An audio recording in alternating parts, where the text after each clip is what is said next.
I am presenting Master Sanjay Kumar, 7 years old, student of class 1, resident of Kurnool, informant being his father, who is reliable, who presented to us with chief complaints of dyspnea since last 1 year and deepening of cyanosis since last 1 year.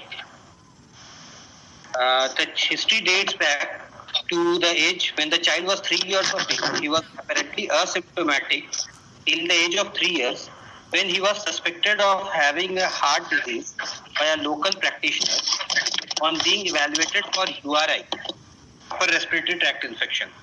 He was found to have bluish discoloration of the oral cavity and the fingers, although the parents never detected this symptom. He was detected this by a local practitioner when he was being evaluated for URI. There was no previous history of any cyanosis according to parents or cyanotic spells, any history suggestive of spells, squatting episodes in the child. There was no history of repeated chest infections, breathing difficulty in early childhood, excessive sweating. There was no history of any sore throat or history of rheumatic fever or any history suggestive of infective endocarditis. On further evaluation of the child, the parents were informed that the child has a heart disease which will require staged surgery in 2 stages. Am I audible, sir? I'm audible. Yeah. The child will require stage surgery, they were informed, in 2 stages. The first stage surgery was to be done at that time, at the age of 3, and the second stage surgery will be done after 2 years of age. For the next 1 year, that is till the age of 4 years, the child was again lost to follow-up. And at the age of 4 years, the scheduled first stage surgery was done at a private hospital in Hyderabad. It was done through a midline sternotomy. The operation was uneventful and the child was discharged uneventfully on day 4th of surgery. And he was prescribed to take a single medicine, which he is continuing till now, sir. The parents remember that the child had decreased cyanosis after the surgery and remained relatively asymptomatic after that for the next 2 years. Since the last 1 year, the parents have observed that the child gets dyspneic and easily fatigued on playing outdoors. So the child has restricted his playing activities to the household playing only. And this is not progressive since last 1 year. It is not progressing because maybe he has restricted his activities. There is no history of any orthopnea or PND. And this dyspnea gets relieved on resting for 10 to 15 minutes. The parents have also noticed that the child again looks cyanotic since last 1 year and which is progressively increasing in intensity. That is, the cyanosis is deepening. There is no history of any facial puffiness or swelling of the upper limbs. There is no history of any palpitations, syncope or chest pains. 6 months back, the child had a history of generalized tonic-clonic seizure which lasted for approximately 5 minutes. It was not followed by any post-ictal confusion or any focal neurological deficit. The child was evaluated and the CT scan was also done, which the parents were told that it was normal. He was put on 2 anti-epileptic drugs, which the child took for the next 3 months, and he has left those drugs without any doctor's advice. There is no further episode of any seizures or any history of syncope or giddiness. The child has presently been admitted in our hospital for the scheduled second stage surgery.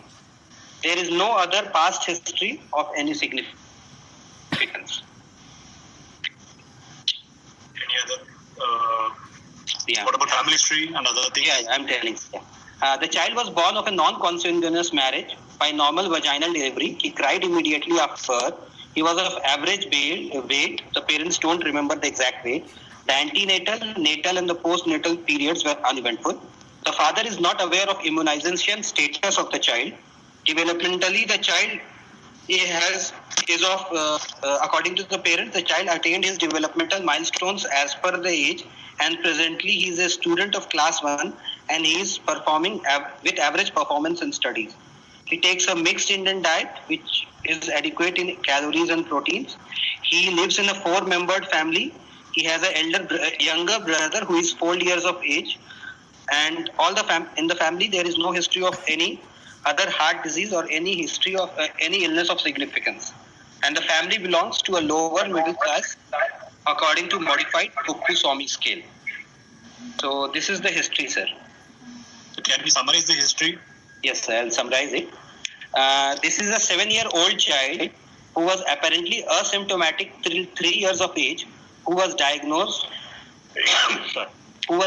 to be cyanotic at that age on being evaluated by a practitioner and was advised 2-stage surgery.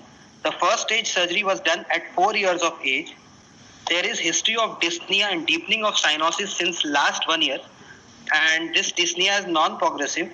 There is a history of seizure 6 months back, 1 episode, and the child has been presently admitted for the scheduled 2nd stage surgery. Okay. So what are the possibilities you think of? Yeah, sir. Since the child has been the child has been scheduled for 2-stage surgery, and that at the age of 3 years. So the stage surgery, the first possibility of the stage surgery which I can think of is the palliative procedure for single ventricle repair, sir. Like Glenn followed by Fontaine. Maybe the first stage surgery was done Glenn, and then he was planned for Fontaine after 2 years. This is the most probable possibility at this time. So single ventricle physiology possibilities, all those which come under single ventricle physiology, I will keep them as DD, like mitral atresia, tricuspid atresia. Those tricuspid atresia which are having knots, I will keep it more towards type 1B and 2B, because had it been A and C types, then it would have been either increased pulmonary blood flow. He would have shown the signs and symptoms of increased pulmonary blood flow, but he hasn't shown any symptoms. And he is not to be of the type A also, because there is no signs of decreased pulmonary blood flow as of now, except for like he has presented late. So I cannot think of a very severe decreased pulmonary blood flow condition. So I'll put it as these. Then single ventricle physiology, other like AV canal defect with unbalanced ventricles is a possibility. DORV with protected pulmonary blood flow is there, which is with non-routable VSDs. Then hypoplastic right heart syndrome is a possibility. These are some of the things. Yeah. What else it can be apart from Glenn and Fontaine? It can be anything else.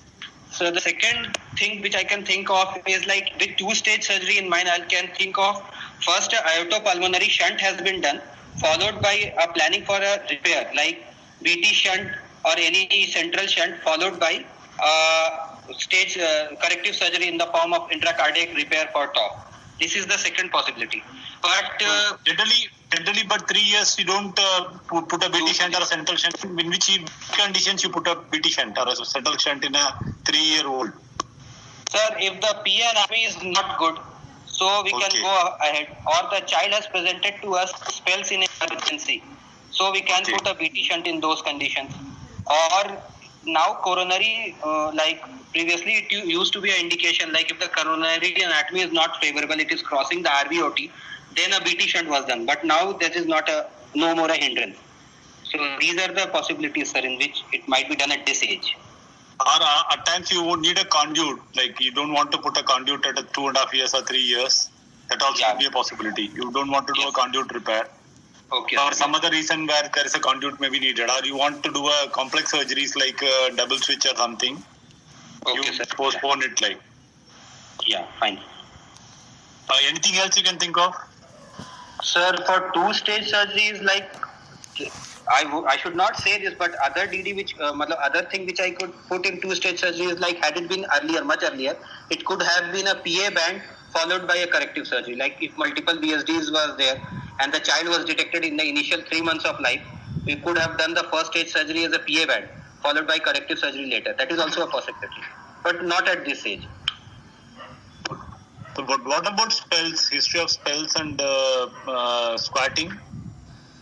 Yeah, sir. In this case, like there is no history of typical cyanotic spells. Even cyanosis was not detected, and no squatting. So I don't think that the pulmonary stenosis, if I keep a possibility of like top-like physiology, I don't keep it as like very severe pulmonary stenosis. I will rather keep it to be of moderate intensity, maybe like pink top is a possibility, which No, is not this is a common trap every student falls in.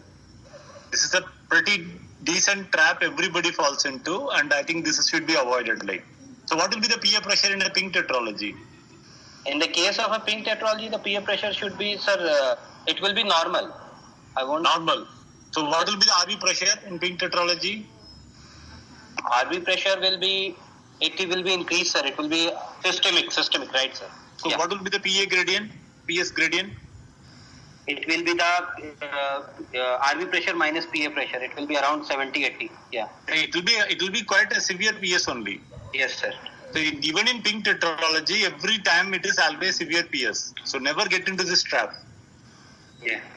Only situation where you can get a lesser amount of PS is in Gasul phenomenon or BSD with PS.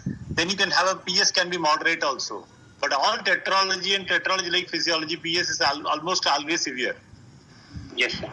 So, sir, in these conditions like pink top, the cyanosis is not there because of So blood flow. It's a pulmonary blood flow that determines cyanosis, not the PS gradient. Yeah. Yes, sir. So the pulmonary blood flow can be well preserved, but at the same time in a pink tetralogy, the pulmonary QPQS is well matched and well maintained. The right to left shunt is minimal, whereas it can be at times left to right shunt also predominantly, but the gradient is high. You have to understand that. Okay, sir. Yeah. So gradient is high. So for example, to give a chronology, like for example in a severe valvular PS also, you can have a situation where the cardiac output is well maintained till very end. Yeah. Yes, sir. That we all seen, like you would have seen valvular PS of varying grades with almost well preserved ventricle and no, nothing is there. So the blood flow is fully maintained, the cardiac output is fully maintained in that situation. So it can happen in a tetralogy where the pulmonary blood flow is well maintained. So pulmonary blood flow is what determines cyanosis and not the gradient. Yeah. Yes, sir. So I agree with your point, but the important thing that you have to realize is the onset of cyanosis. Like when is the child noted to have a cyanosis? Yeah, actually, one more possibility which I was thinking of is like maybe the parents have not detected cyanosis and it would have been there before the age of 3 and the practitioner was able to detect it. But the parents, maybe because of their literacy and all, they might not have picked up this cyanosis. Because that is very much possible, but then the patient did not have a spell, the patient did not have any squatting episodes. Yes, patient is well preserved and it's almost reasonably well preserved. So cyanosis is very unlikely to be very severe. Yeah, of course, sir. So the other what are the conditions? What are the conditions? Like how do you categorize conditions of tetralogy physiology depending on the degree of cyanosis or the onset of cyanosis? Like from history, it is quite clear that it's very likely to be some single ventricle pathway of Glenn or a Fontan such situation. Yes, sir. So now you have to understand how do you understand the natural history of different diseases like? Yes, sir. So the different differentials which come under VSD PS physiology, first is the top, sir. Normally the spells is found in those conditions which is said that it starts from 2 months of age and it is 2 to 6 months of age. And after 2 years of age, they are found that these spells will disappear, and because they learn how to squat and all. So this is the normal natural history of classical top patients. This is the way they. But when do the cyanosis starts and when can they be cyanotic? Yeah, they do not have cyanosis at birth, sir. They are classically known to develop cyanosis after 2 to 3 months of age, sir. Where it happens? So because first of all, as the child, there are different causes for it. First reason is as the child grows, his activity increases. So more of the pulmonary blood flow will be needed. Second is the fetal hemoglobin changes to adult hemoglobin. So this is a possibility. And third is as the time goes, the infundibular stenosis increases, progresses. So this is a cause. So generally, in a severe form and atresia, when it reaches near critical atresia, they can be cyanotic very early on also. Yes, sir. Yes, sir. But then generally their survival is pretty bad. Like, but then anybody going beyond 1 year is generally likely to be tetralogy. Yes, sir. What about situations where cyanosis is much more in these physiologies like? Yeah, the conditions like TOF, we are talking of VSD PS physiology, sir. Second TD, yeah. Like if there is DORV VSD PS or a DTGA VSD PS, we will find the cyanosis to be earlier in those cases than that of TOF, and they will be more symptomatic and presentation will be earlier. What type of DORV like? DORV with it will be like sub-aortic VSD with PS, sir. That will be like tetralogy. Yeah. Suppose DORV with subaortic VSD with normally related results will be tetralogy for all practical purposes. Yes, sir. So I am telling the differential. They will behave like tetralogy. So DORV, like if it is a subpulmonic VSD without PS, it will be like behaving like TGA physiology, sir. Tossing being anomaly. So that will be with increased pulmonary blood flow. But you have DORV which has unfavorable streaming. Yeah. Yes, sir. So then those are the ones who present early and they behave like almost like a TGA physiology. Yes, sir. Yes. Yeah. So Okay, sir. So what about single ventricles? Classic single ventricles? Classic single ventricles, if they don't have unprotected pulmonary blood flow, sir, they will present in the initial 1 to 2 months of life. As soon as the PVR decreases, they will present with symptoms of increased pulmonary blood flow. And if there is... The question is, how do you differentiate from history various conditions of tetralogy physiology? Yeah. Okay, sir. So, single ventricle normally does not present such early, sir. If it is like single ventricle with PS, their presentation will be a bit later than that of TOF. They will present after 6 months. Generally, the cyanosis is mild or minimal, and they are well preserved in single ventricle physiologies and CTGA VSD PS. These are the situations where generally they are well preserved, and the cyanosis is mild or minimal. Yes, sir. Okay. So what about presence of palpitations and arrhythmic palpitations? Which conditions have arrhythmia and palpitations? So the synoptic conditions which can have arrhythmias and palpitations VSD PS physiology. Okay. VSD PS physiology with history of arrhythmias, arrhythmic type palpitations. Okay, sir. Congenitally corrected TGA with VSD PS will have palpitations. Then, sir, TOF associated with AV canal defect will have palpitations. So AV canal defect.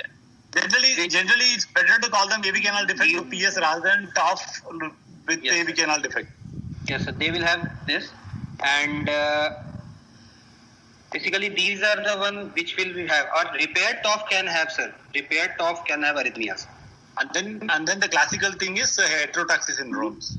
Heterotaxy syndromes, yes. These are all of them have arrhythmias and palpitations like. Yes. What about heart failure? Sir, heart failure will be found in those conditions which normally have increased pulmonary blood flow. But in TOF, which are the conditions you can have the heart failure? Yes, sir. In TOF, we can have heart failure like if there is, like we have very severe PR is there, TOF with absent pulmonary wall, they can go into heart failure. TOF with infective endocarditis leading to AR, TOF with AR, TOF with aortic stenosis, they can have heart failure. Even they can have like heart failure if there is infective endocarditis, thyrotoxicosis, anemia. They can precipitate heart failure also in those cases. Or a Hoffman variant of TOF in which the restricted VSD has been restricted, so it can go into RV failure. So these are some of the possibilities, sir. Or out of the other conditions that you mentioned, like TOF like physiology, which of them can have heart failure? TOF with multiple collaterals, sir. TOF with large PDA. No, leave alone TOF. Yes, sir.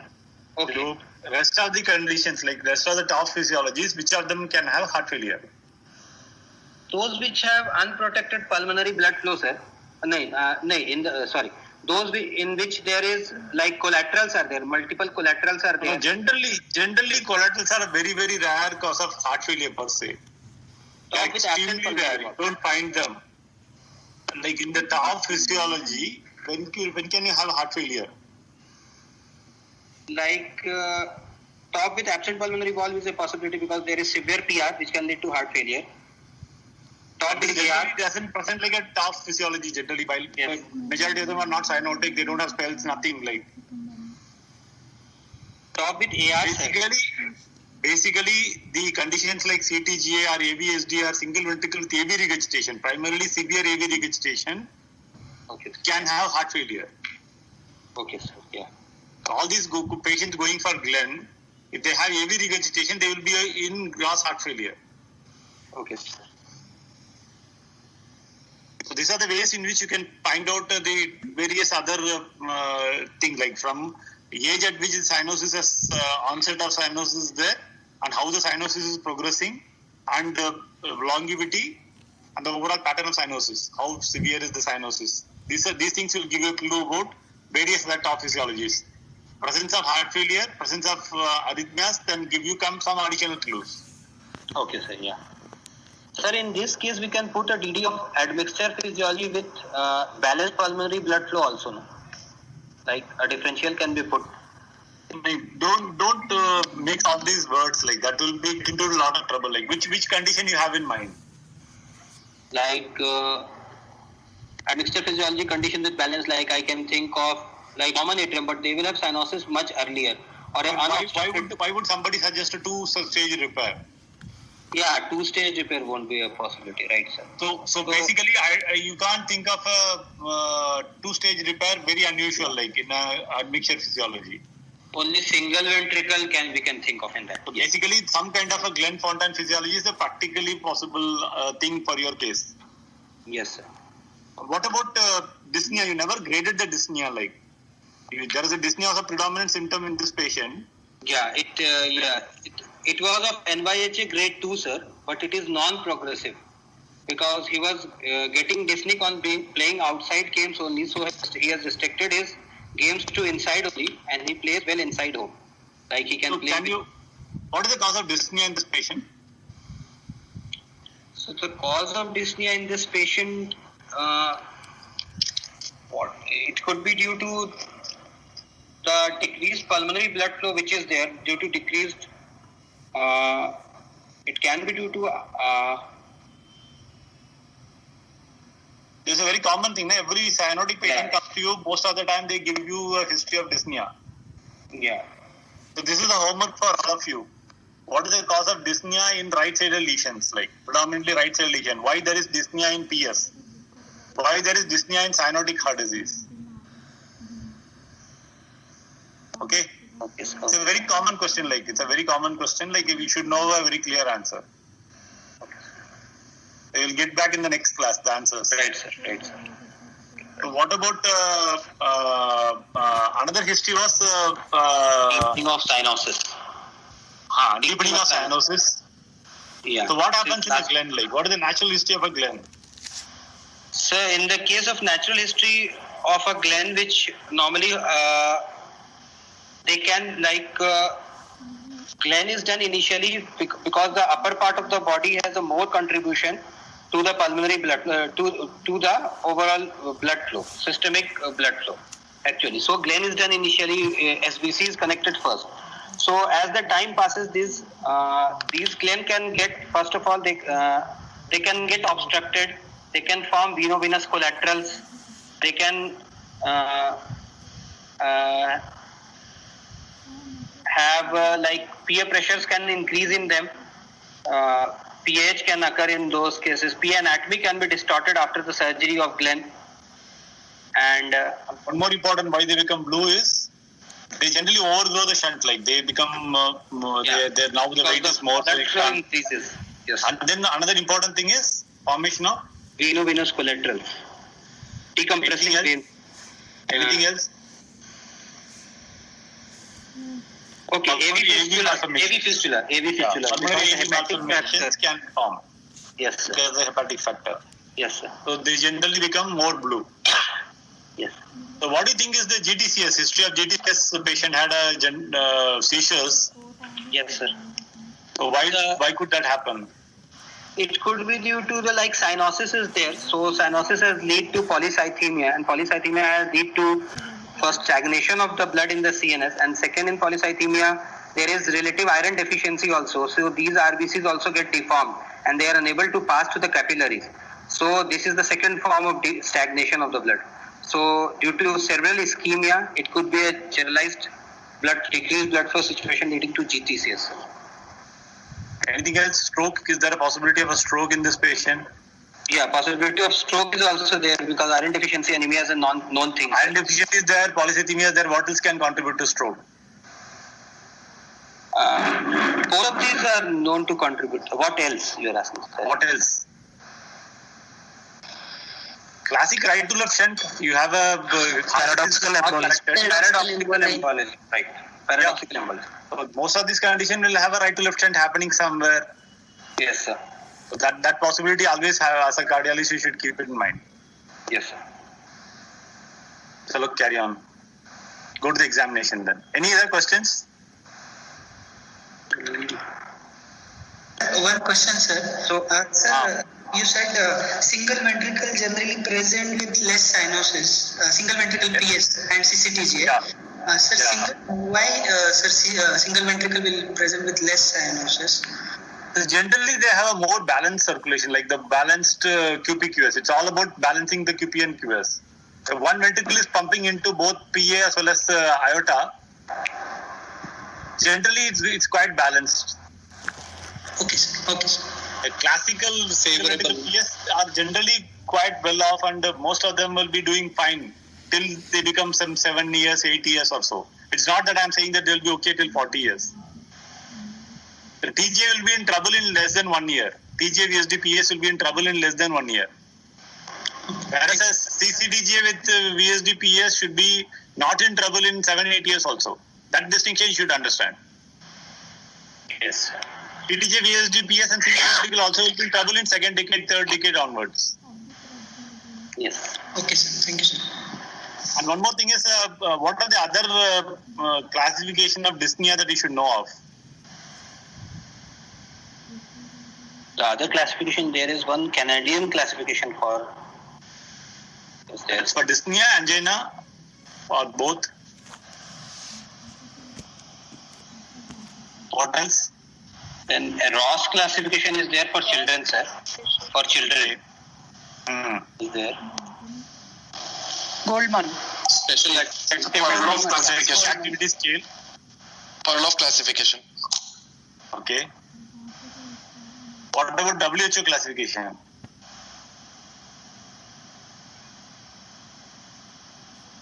What is WHO classification?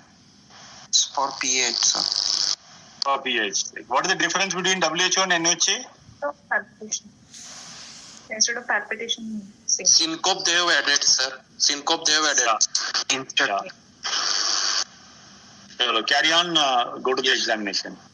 On examination, the child is of thin build, oriented to time, place, and person, lying comfortably on bed, oxygen in situ at 2 liters per minute.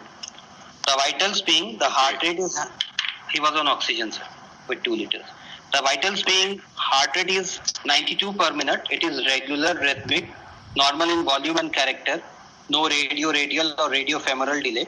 All the peripheral pulses were palpable. The respiratory rate was 22 per minute, abdominothoracic, regular. The blood pressure was 106 by 68 millimeter of mercury in the right arm supine position, and it was within 10 mm of Hg in all the 4 limbs. He was afebrile to touch with temperature of 98 degree Fahrenheit. The room air saturation was varying between 40 to 45% in all the 4 limbs, and which increased to 60% with oxygen of 2 liters in all the 4 limbs. It was in room air 40 to 45. He was the BMI of the child was 10.88 kilogram per meter square, which shows that he was underweight. The arm span was 107 centimeters. Upper segment is to lower segment ratio was normal, 0.98. There was pan-digital grade 2 clubbing present. There was central cyanosis present, no pallor icterus, lymphadenopathy or edema. Conjunctival suffusion was present. No craniofacial dysmorphism or spine abnormalities, no dental caries. The mean column of the JVP was 3 centimeters above the sternal angle of Louis. It was not raised. Normal A and V waves with normal descents. Hepatojugular reflex was negative, and there was normal respiratory variation. So JVP was not raised. On precordial examination, The chest of the child was normal in shape and symmetry. All the quadrants were moving well with respiration. There was no precordial bulge. There was a midline scar of the intral sternotomy which had healed well. The apex was at the fifth intercostal space at mid-capsular line. It was diffuse, could not be localized to a single point. It was in continuation with the left parasternum. It was of RV types with lateral retractions. There was no parasternal pulsations, no epigastric pulsations or neck pulsations or pulsations in the back. There was no thrill. No dilated veins, scars or pigmentation were present. On percussion, the liver dullness was present in the left fifth intercostal space. Stomach tympani was in the right hypochondrium. Left heart border corresponded to the apex. The right heart border was retrosternal. Left second intercostal space was resonant. On auscultation, the first heart sound was normal in intensity. A single second heart sound could be heard, and the two components were not heard of the second heart sound. Only a single second component was heard, most likely to be A2. Third and fourth heart sounds were not audible. No additional sounds were heard. A short ejection systolic murmur of grade 3/6 intensity, mixed frequency, was heard in the left second, third and fourth intercostal space, which was radiating to the base but was not radiating to the carotids, was heard best with the diaphragm without any change in respiration. No other murmurs could be heard.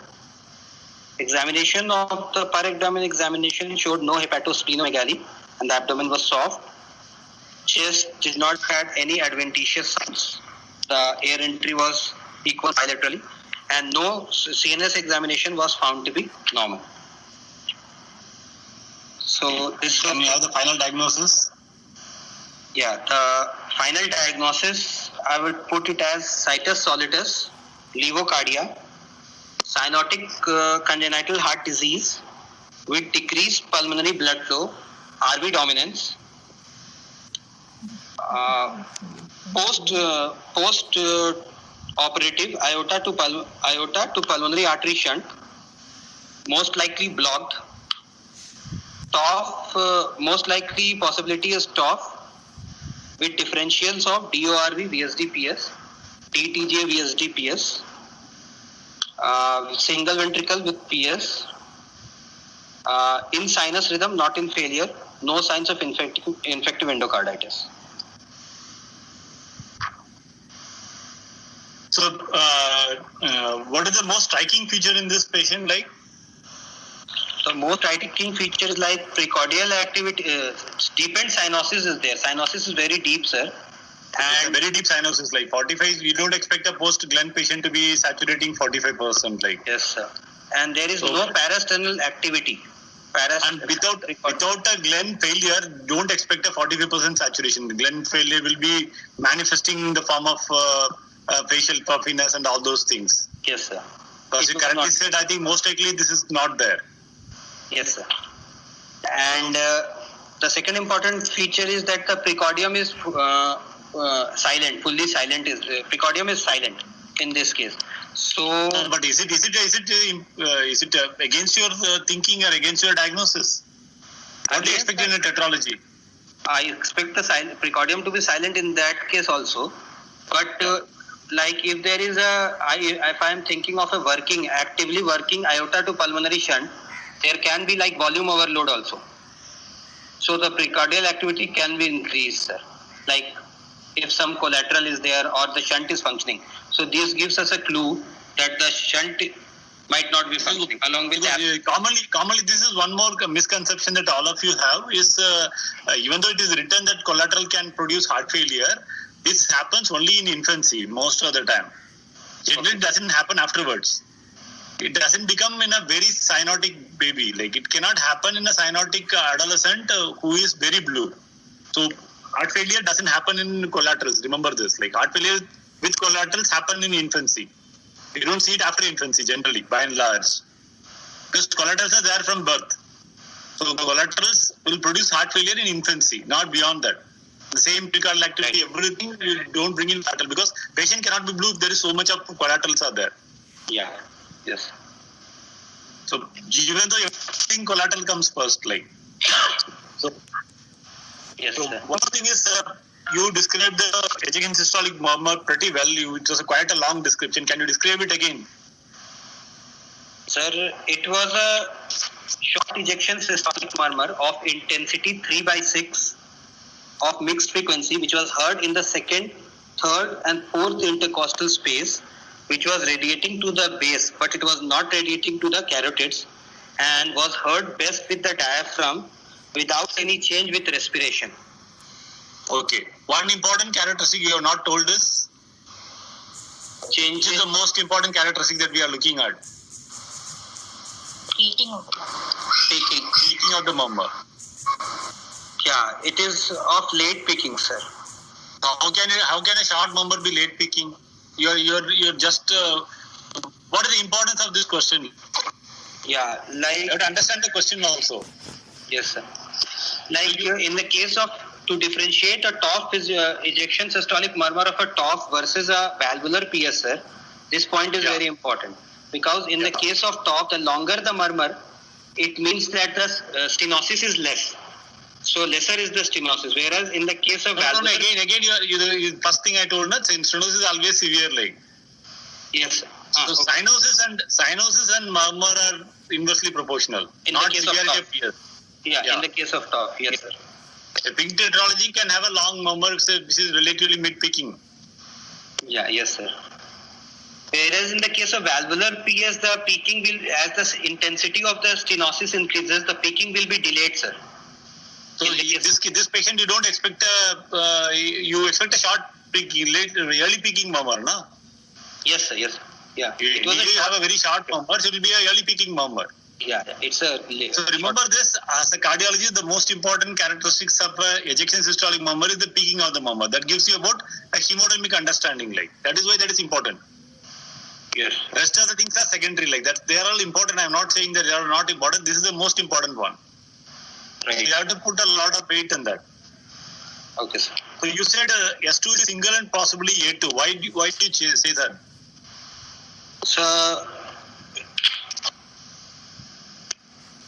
because there are different features suggestive of like it is like A2, sir.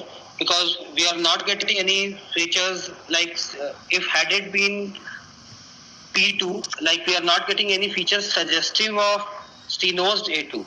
If the murmur would have radiated to the carotids, we would have thought it to be AS. So then in that case, A2 would have been softer. So, or it might not be heard if it is a severe stenosis.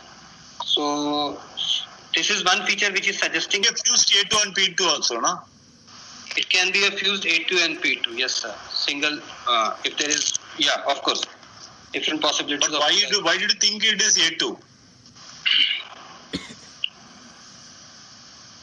This again is a commonly asked question, but unfortunately there are not good answers to this. And the best answer is that overall putting the clinical picture, I think you feel that it's likely to be A2. And it is better heard in the aortic area than the pulmonary area, and it is not heard in the apex or whatever it is you have to tell. Generally, you don't hear it in with a P2. Unless it is loud, you don't hear it in the apex. Yes, sir. Okay. If you are able to hear it in the apex, it's louder in the aortic area. Yes, sir. And if you have an aortic sound that is palpable, you would say this is obviously A2. Okay. So the answer to this question is these findings only. Where it's better heard is aortic area, it's very well heard, and then it's heard in the apex, and overall other clinical picture. Like you don't suspect a condition where the A2 and P2 are likely to be fused. Yes, The sir. patient is blue, the P2 is likely to be soft. Yeah. Severe stenotic or absent. Okay. So your differential diagnoses are like TGA, DORV, and TOF, Yes. DORV. Okay. Yes, sir. So out of which is more likely? Sir, with these findings, I'll put TOF as the first differential, sir, because history-wise also, and we have points favoring in history and examination both. In history, we have the presentation has been late. Had it been a DORV or DTJ VSD PS, it would have presented earlier. Second findings, like in examination findings, the precordial is silent, and we are getting like the length of the murmur is inversely proportional to cyanosis, whereas in the case of DORV we expect it to be directly proportional. No, it is not like that. It is why it should be like that in DORV? Actually, in the case of DORV, because of the VSD murmur will always be there, sir. So that will be added because of the opposite. Do you expect a DORV VSD to be restrictive or non-restrictive? Non-restrictive. Non-restrictive. Will a non-restrictive VSD produce a murmur? Yeah, it will be very soft. It won't be producing that. So the reason why DORV can have a murmur, it's not always all DORVs have that feature, but at times they can have a murmur which is very loud even in a very blue patient. That is because streaming is contributing to the unfavorable streaming is contributing to the cyanosis. Yeah, all of you are clear? Like DORV VSD PS can have, some patients of DORV VSD PS can have a loud murmur with very, very blue patient, in a very, very blue patient. That is because unfavorable streaming is contributing to the cyanosis also here. Yes, sir. Yeah. Okay. Clear? That is the reason. That is the reason for Sir, this can you exception. please explain? Sir, I could not. Like, for example, a DORV VSD PS, which is normally related to great results, there is nothing that can differentiate it from petrology clinically. That is the vast majority of DORV will be that only. That DORV VSD PS, vast majority will be normally related to great results with subaortic VSD. They all will be like a tetralogy only.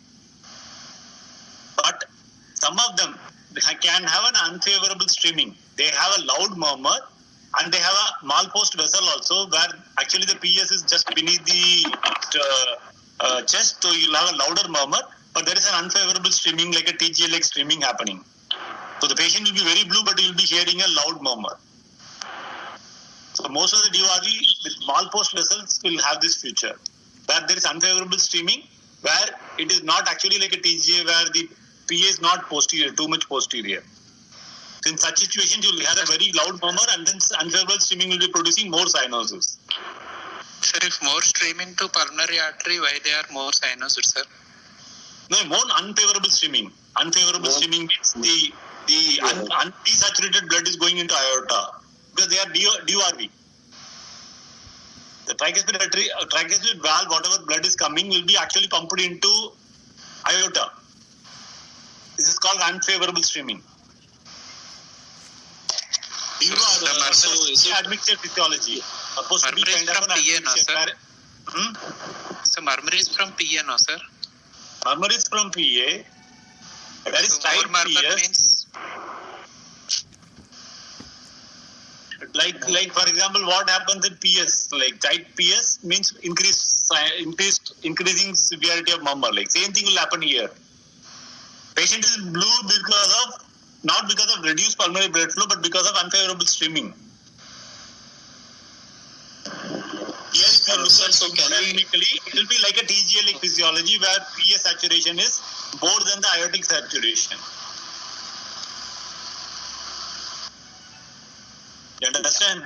So can we tell that the murmur is due to combination of PS also and PA is anterior and the flow across the aortic aorta is more. So this due to this combined factor. No. It is actually PS murmur. PS actually the pulmonary blood flow is not that decreased for the amount of cyanosis. Pulmonary blood flow is not that decreased for the amount of cyanosis. Why the murmur goes down in tetralogy? Because the pulmonary blood flow goes down. Here in this particular DORV, it's a very extreme, rare. It's quite a rare thing. But in this particular situation, the pulmonary blood flow is not that extremely low, but the patient is blue because there is unfavorable stream, like a TGA physiology happening there. Got it. Yeah. And this is why this exception is there. It's not that all DORV will have this. Very few DORVs will have this. Yeah. Okay, sir. But this is a very good explanation. If you find a very blue patient with a very loud murmur. Yeah. Why don't find a very loud murmur in TGA? Classic TGA VSD PS. It is also Streaming of the blood. This is the reason, because Streaming is where the PA will stay? PA कहाँ होगा? it is to LV, sir. No, PA का position कहाँ होगा? Just PA will be anterior. yeah. PA will be posterior. So then generally you don't find a good murmur there. Yeah. So, but why do you think the patient was advised two-step surgery then? If this is the diagnosis. Yeah.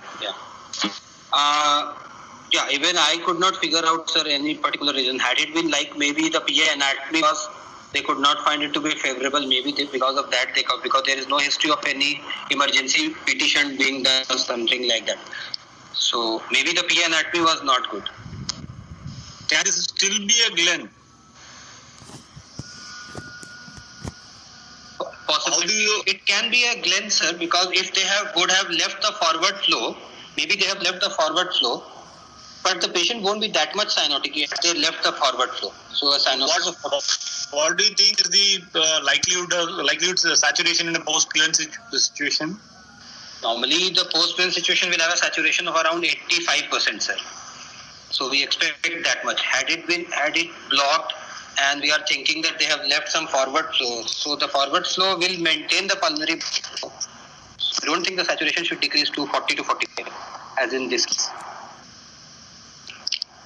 Because we are getting a clear... Can it be like URV VSD PS with Glenn that was done now, which is presenting with obstructed Glenn?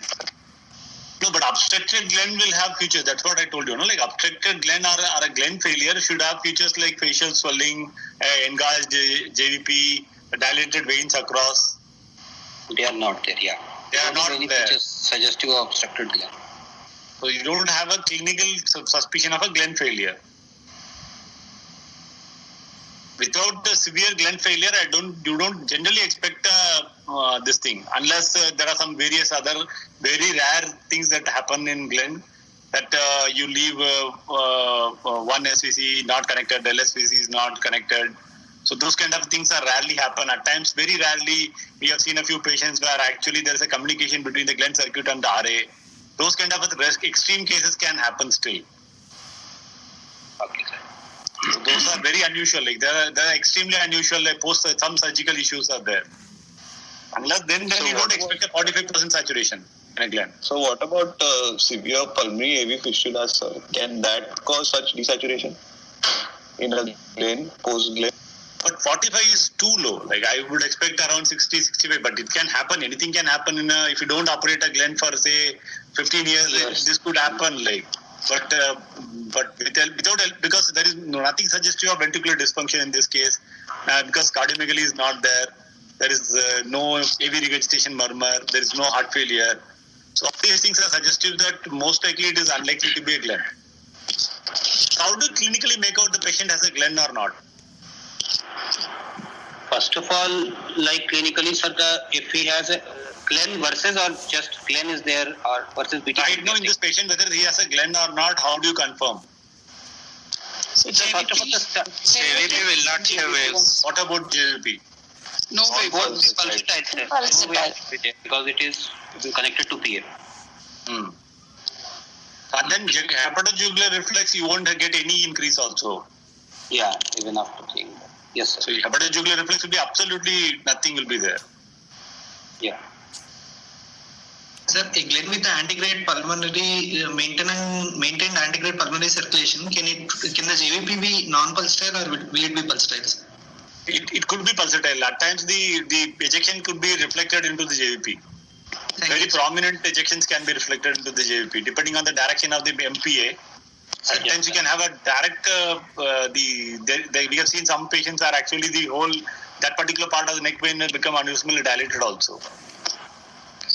Yes. So you can have a big ejection waves but not always. But once you have a normal JVP and hepatojugular reflex which is present and unlikely to be a Glenn clinically. So one more question is, how do you differentiate between various tetralogy like physiology in a patient with cyanotic CCST with decreased QP? Clinically and on examination, sir. Clinically on examination. Yeah, in the case of first of all TOF, Now leave alone like what are the various things that tell you. For example, what are the conditions that have LV apex? Top like physiology with LV apex. The TOF with LV apex will have like tricuspid atresia. With VSD, PS physiology will have LV apex. Pulmonary atresia, intact ventricular septum will have LV apex. TOF with AV canal defect will have LV apex, sir. Not necessarily. Some form of single ventricle can have LV apex. Like 85% of the single ventricle will have LV morphology and so LV apex, sir. Yes, sir. LV apex can be there, Yes. yeah. But not AVSD. AVSD majority of them will behave like a tetralogy. Clinically, it will be very difficult to differentiate, except for ECG and other clues. Yeah. Okay. So what other clinical finding will give you a clue that it is not tetralogy or give you a clue regarding other etiologies? Second is like the murmur which we said, sir. Intensity Murmur of is clear cyanosis and murmur. about yeah, fine. Third will be the parasternal activity, sir. The DORV is known to have parasternal pulsations, whereas in the case of TOF, we won't get parasternal pulsation. What parasternal pulsation you will get in DORV? Parasternal activities will be there, sir, because Valve regurgitation, murmur, maybe as the One more condition, because you said something. Then one more condition that can have LV apex is DORV with restrictive VSD with PS. Okay, sir. So that is the one which has actually the characteristic aortic stenosis like LV apex. You understand? There's a DORV. Both the vessels are arising from RV. The only outlet is the VSD for that LV. So that ventricle, that VSD is restrictive. So it is almost like an aortic stenosis for that patient. Yeah. So it will produce a LV good aortic. heaving LV apex. So again, DORV versus tetralogy, it's actually very difficult to differentiate if it is a normally related vessel and if it is a subaortic VSD. It's almost like a TOF. DORV with a normally related vessel with a subaortic VSD is almost like a tetralogy. You can't differentiate clinically.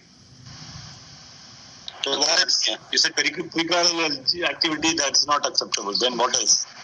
Sir, in CCTJ with left AV wall regurgitation, can there be LV apex, sir? No, generally not, but it can have, because their RV is the one predominant, na? Okay, sir. Because actually, effectively, it will be RV only, na?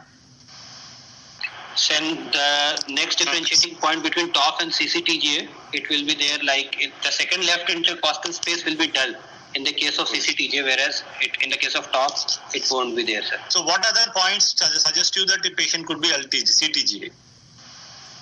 First of all, any history of arrhythmias or palpitations, if it is there, or any features of Clinical findings wise.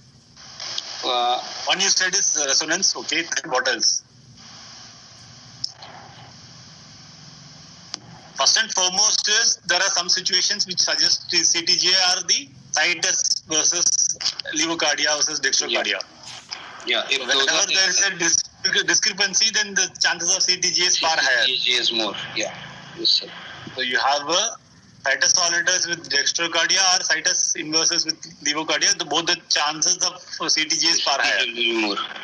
Okay. Number one. Number two, Then any resonance you said. Yes. And then left AVVR can be there in CCTV. ABVR can be there. Okay. Then what else? There could be a pulsation, a prominent pulsation in the left second intercostal space where the aorta is there, where actually the L post aorta is there. You can actually palpate the aorta. Yes, sir. If you find that, that will be a very, very good sign of CTGA. A good prominent pulsation which is palpable, like you palpate the PA, dilated PA in normal situation, you will find it the same situation, same place, you will find a prominent aortic pulsation. In a tetralogic physiology, you find such a thing, then it is likely to be a CTGA. Yes, sir. Sir, how to differentiate pulmonary artery pulsations versus aortic pulsations, sir, clinically? Every other finding will suggest you, na? Every other finding will tell this is a PS, VSD, PS physiology from history to examination. Everything else will suggest that it's a VSD, PS physiology. In such a VSD, PS physiology, you find an L post aorta like pulsation, you should think of CTGA, VSD, PS. Thank you, sir. You're not thinking in terms of Eisenmenger. The PA is not loud. P2 is either absent or not loud. So you're not thinking in terms of pH. Yes, sir. Yes, sir. If you're thinking in terms of pH, 2 sounds are heard, then you're not going to think of this as an aortic pulsation. I'm saying Yes. if patient you have made a diagnosis of VSD, PS otherwise, how do you differentiate between the different underlying etiologies? Yes, sir. Yes. So one very important thing is LV apex. We have discussed about that. Second important finding is the murmur characteristics that we have discussed. The third important thing is additional features like AVBR. AVBR is there. That means it could be CTG or it could be AVSD PS. So those two are possible. At times it can be single ventricle also. That can also have AVBR. Yes. So what else can be there?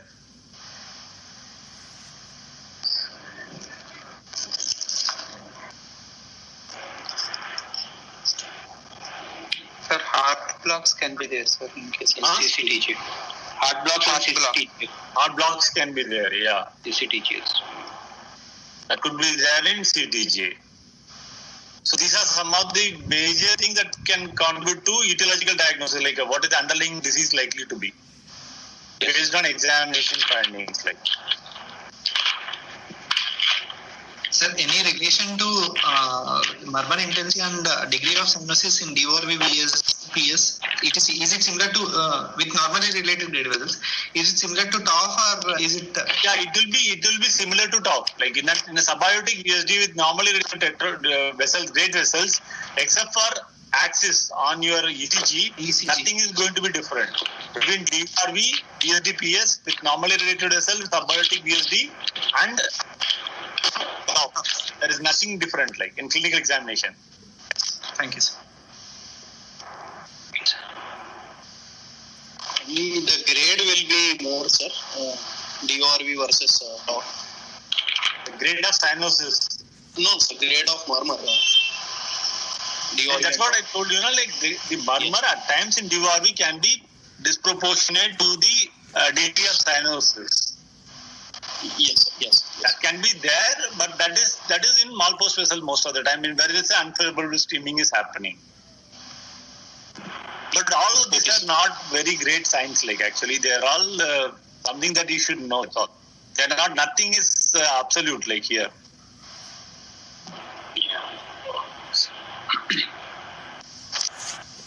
Hello.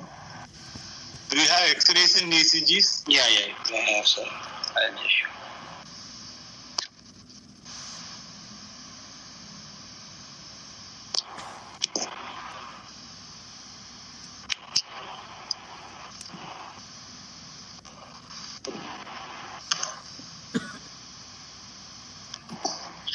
Sir, this pink top and cyanotic top, if these patients has a severe PS, sir, what determines the QP, sir? So the QP is a complex interplay between the gradient as well as the surface area that is available, like cross-sectional area that is available for blood flow. Yes.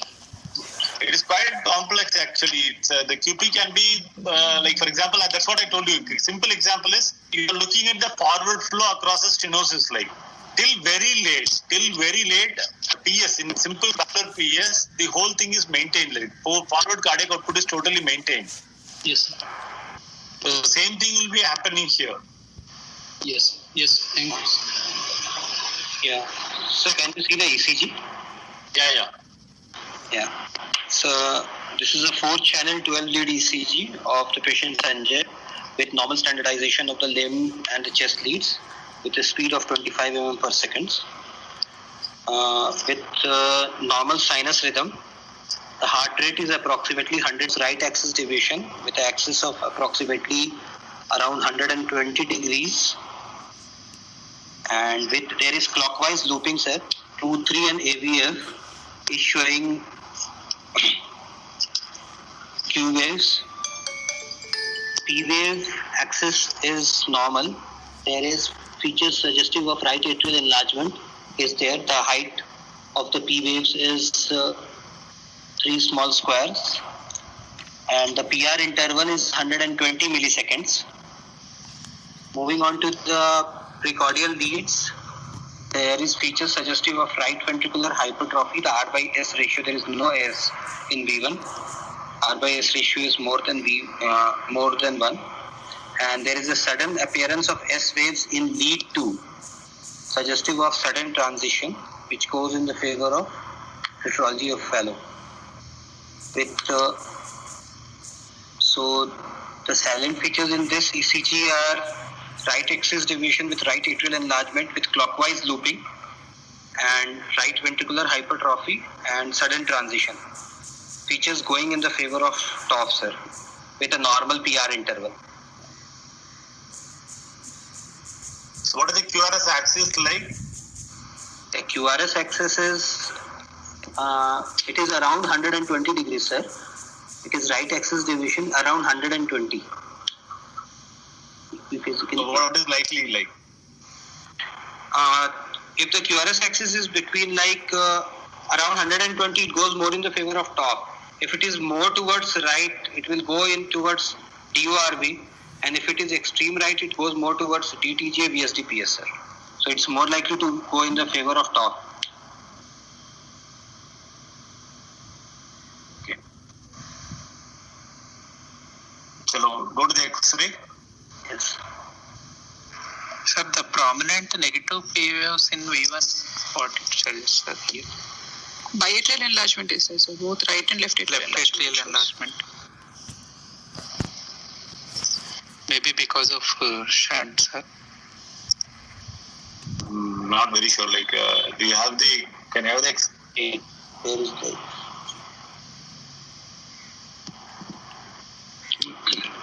Left atrial P, V1 negative P, terminal forces. Terminal forces. Is it because of the shunt with increased flow? That was. But generally, then that means ki LV forces should also be higher. Like. Two waves in Only LA enlargement is only unlikely, and the patient is very blue in front of us, so very unlikely that this. One more reason for that could be severe RVs can produce that at times. Okay. Because there is no evidence of ventricular enlargement also. Yeah. Ventricular enlargement, so very unlikely that this LA enlargement. So unlikely severe RV is part of it. Much earlier. This also suggests that the shunt must have blocked much earlier because we don't have any features of ventricular enlargement, left ventricular. Really don't know. Also, the duration also is not prolonged. You can go to the X-ray. Yes. So, this is the chest X-ray PA wave of the patient Sanjay. It is well centered with good exposure. The sternal bias could be seen clearly. There is situs solitus of the lungs with abdominal viscera to be in solitus position. There is RV type of apex with a cardiomegaly is there. The CT ratio is 63%. So cardiomegaly is there with RV apex in this case. The right heart border shows that the right atrium is dilated because it is covering more than 3 intercostal spaces. The left heart border is not showing any PA dilatation. The lung fields seem to be adequately perfused presently. There is no oligemia or plethora in this case. No, but this is glassly oligemic lungs. So you already have a patient. This is 45% saturation. Why are you thinking twice to say this is oligemic lungs? Like, But it doesn't. It was not able to be. yeah. So this is the X-ray that shows hardly any end-on vessels are seen on either side. Yeah.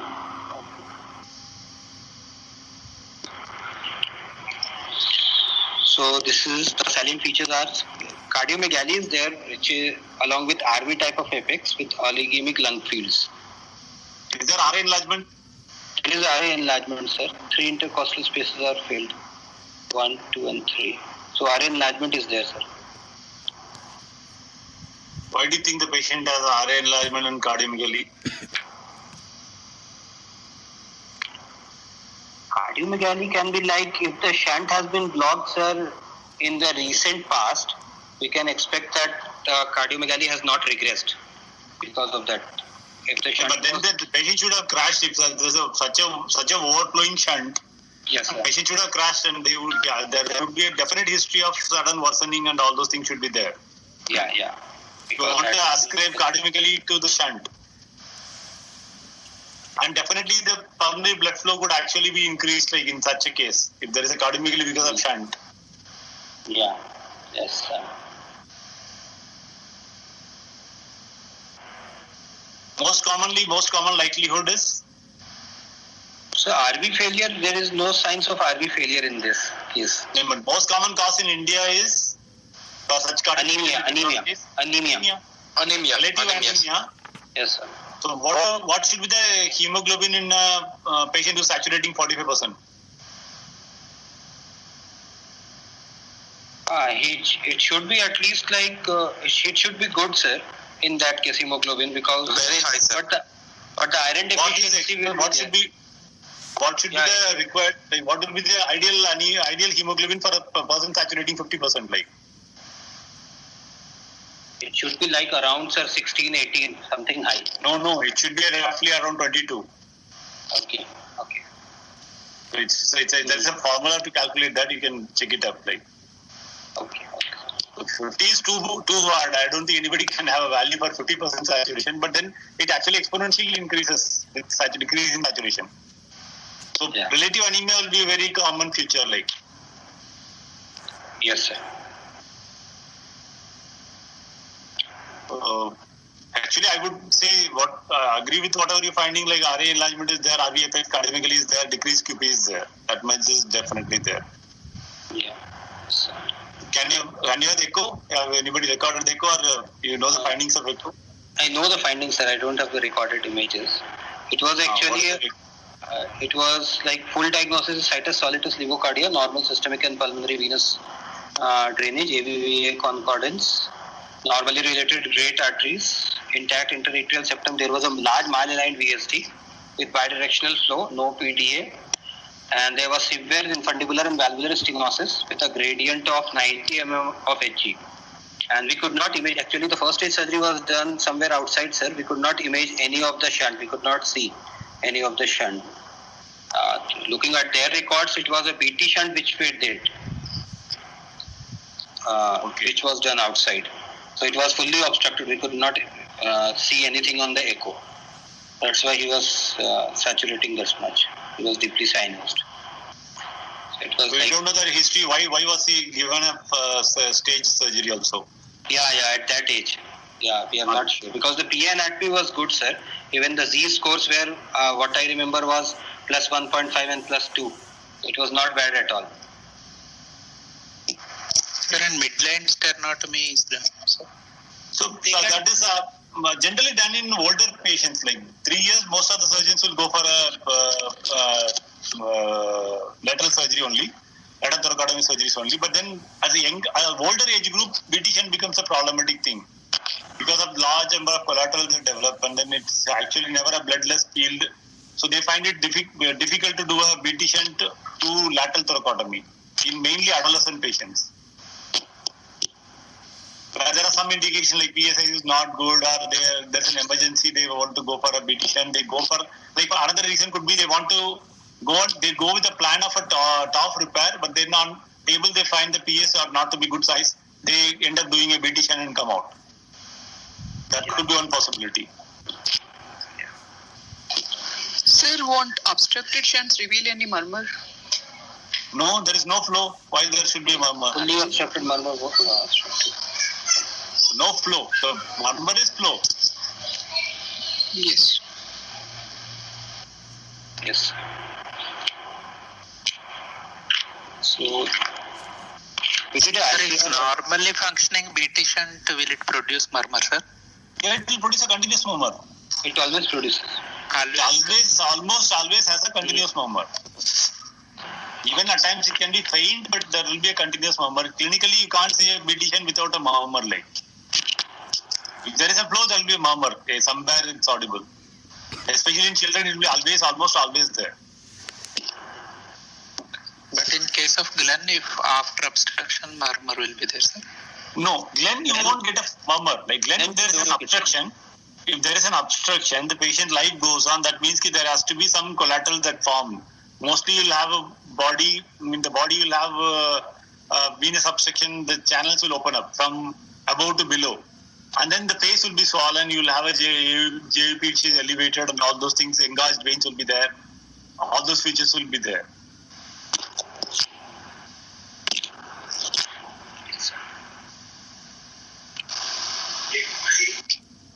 I think the most common question that you should, Why will there be sudden transition in TOF, sir? Is it because of the VSD? Anybody can answer this? Why there is sudden transition in a TOF in ECG? Mahler and VSD is there, sir. So the vector is not captured, the complexes. V2 is not understood. So it's actually a very interesting question. Actually, most of my teachers have been taught by Dr. Tandon, and he used to clearly say that we don't know the answer, why there is early transition in tetralogy. But some of the textbooks have written that actually the lead V2, V3, actually there is nothing in the septum. So you're actually looking at, immediately you started from RV, you're just suddenly looking at LV forces immediately. Because there is actually the trabecular septum is totally absent. Yeah, yes. Am I clear? Yes, sir. I think that's the window effect they call, sir. Yeah. Sir, if it is because of window effect post-surgery, it should remain, sir.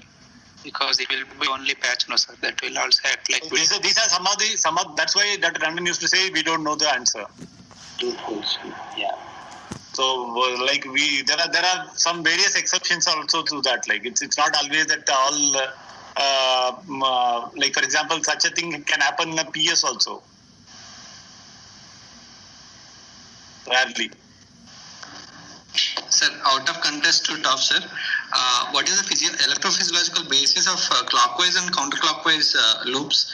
And instead of mugging it blindly, can we have any electrophysiological basis for clockwise loop in certain diseases and counterclockwise in the other diseases?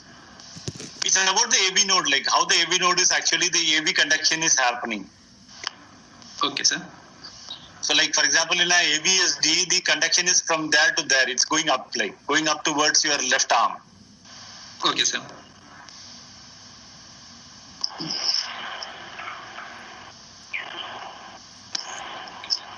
Sir, what is initial activation in that fashion, like? Sir, what is the difference between classic TOF and pink TOF, sir? Pathophysiology and clinical features mainly. Clinical feature will be this patient will be pink and the other patient will be blue. But the most important determinant is the pulmonary blood flow. Pulmonary blood flow will be maintained in a pink tetralogy. If you calculate the QPQS can be actually, QP will be slightly more than QS. So it could be actually a left to right shunt of say 1.2:1 shunt, it can be happening. If you look at a pink tetralogy versus adult, like a classic blue cyanotic spell tetralogy, the PA pressure will be slightly marginally higher. That means कि आपको उसमें 20 होगा, तो उसमें 22 हो सकता है, 24 हो सकता है, 26 हो सकता है. But still it will be very low compared to RV pressure. So this is a very common trap. Most of you will immediately say that sir, PS is less severe. So in all tetralogy, PS is severe. So what determines pink tetralogy is a good antegrade flow murmur will be there. Murmur will be well preserved, and then you can have rest of the findings will be the same.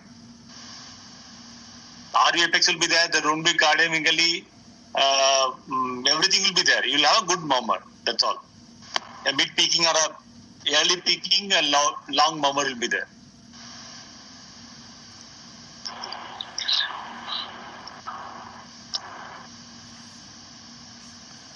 Anything else? Sir, does all patients of TOF should have cyanotic spells, sir? No, not necessarily at all. Absolutely no. Only a very few proportion will have it. Like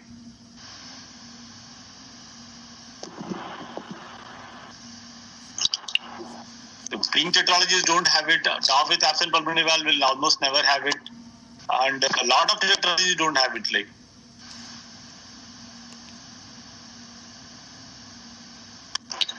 sir, in presence of normally functioning gland, should we comment on JVP in routine examination? you should always, you don't know whether this patient is having a gland or not. You should always comment. Like, better that you explain whatever you are finding and then say that, and then try to defend it. Like, Okay, sir.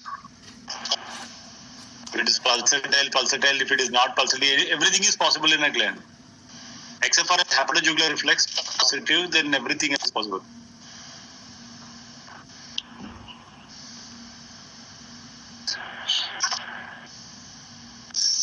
Sir, what are the differentiating features which differentiate us from TOF with clinical points, sir?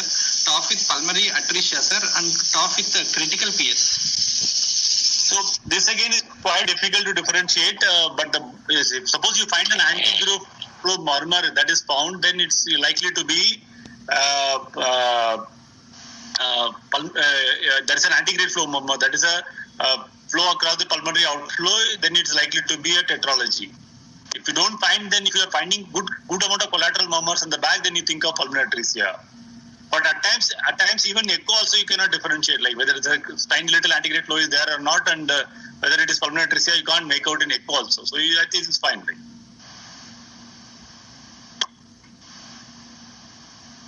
Thank you, sir. Sir, so one question, sir, regarding tricuspid atresia VSDPS, sir, will the presentation be similar to a TGA and single ventricle, or will it be much early? Tricuspid atresia VSDPS is generally somewhere in between. Like it's neither like a TGA nor like a CTGA. It is almost like a tetralogy like presentation, like tricuspid atresia VSDPS. Commonly present in the second, third year of life, and then they go for a Glen and a Fontaine. A lot of them will present early also, very early also, like in the first year of life also. Thank you, sir.